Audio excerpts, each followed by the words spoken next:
Here today I have Pumpkin 6.2-inch Android KitKat replacement stereo for the Jeep Wrangler. It's also for other models, but I'm putting this on a 2008 Jeep. So here I just wanted to show you an unboxing of the actual stereo. So this is the box it came in. Inside we have the actual stereo. It comes with some little cards and the stereo itself and some wires.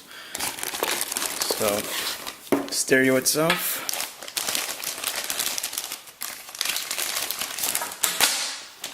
here's the stereo. It actually feels pretty solid. I thought it was going to feel a lot cheaper, but it actually feels well made.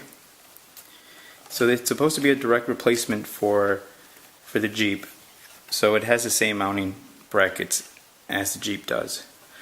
But that's the head unit. Inside, also in the package, came included some wires for RCA connections and some USB cables if you want to connect the phone, and some connector and a mic here for if you want to use the Bluetooth headset. Also included, we have the remote. This is the actual plug that's going to plug into your stock harness, and this is the canvas system which allows it to work properly, and the wires that connect to the stereo. And then we also have the GPS antenna, which you're going to connect somewhere on your vehicle. And lastly we have, oh, that is it. Somewhere I missed, oh, here it is. It also comes with an adapter for the FM AM antenna, which the newer car styles use, which is this, and it has the adapter for the older styles, which this headset has. So that's basically the unboxing of the stereo. I'm going to put it in and show you how it actually functions and if it's easy or not to install. Before I install the stereo, I also wanted to show you a comparison of the stereo side by side. So as you can see here, it has the same brackets as the original. It has the hole in the bottom, the little gap, another hole, and the other screw hole. So usually the stereo hooks up with these 4 holes. So they're the exact same size. This one is a little shorter than the other one, but that should be no problem with connecting it.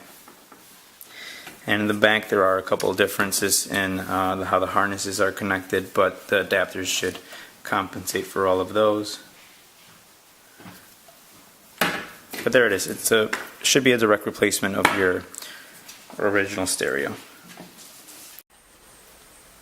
So I started the process and I removed everything that I need to remove. The top clip you just unclip from 2 clips in the back, and then you take off the little plate that's down here that was held with 2 clips, and then there's a couple of screws, one here on the bottom, and you just basically yank this off. There's quite a few videos on YouTube where you can check out on how to remove it, but I just wanted to focus on the actual installation of the stereo. So here we have the connector that connected to the stereo to begin with, and the connector for the antenna. The stereo came with quite a few bit more than we needed. As you can see here, here's the canvas that's going to connect to the stereo, which is going to go in here, and the wire for the antenna, which is here. The extra wires are going to be your aux in and out, and your GPS antenna, and I believe that's all I put in there. You can add more, like for the rear view camera, and it's all shown on top here on the box. I mean on the stereo. It tells you which wires to connect if you wanted those, but I just kept it simple. So let me show you how to install it.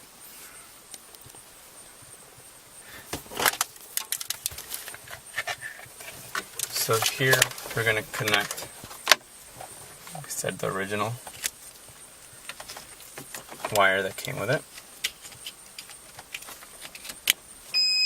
Simple connection. And then we're going to connect the antenna.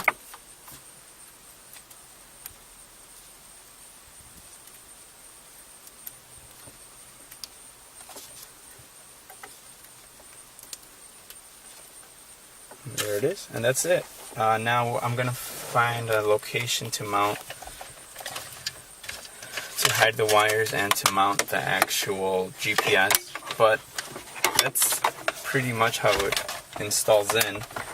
So let me get it tightened down and I'll show you how it looks with everything on there.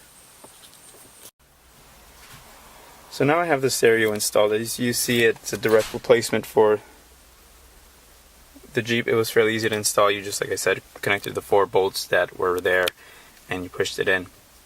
So a quick overview of it. It's running Android, so if you're familiar with Android devices, then this should be fairly easy for you. I'm actually an iPhone user, so it's a little different for me. But we have the home button here, which brings you to your home. You got all your different icons. You have your AV-in. This is the one I connected just to have music playing. Then we have the Navi, which is GPS. It has its own system, and it's called iGo, I believe.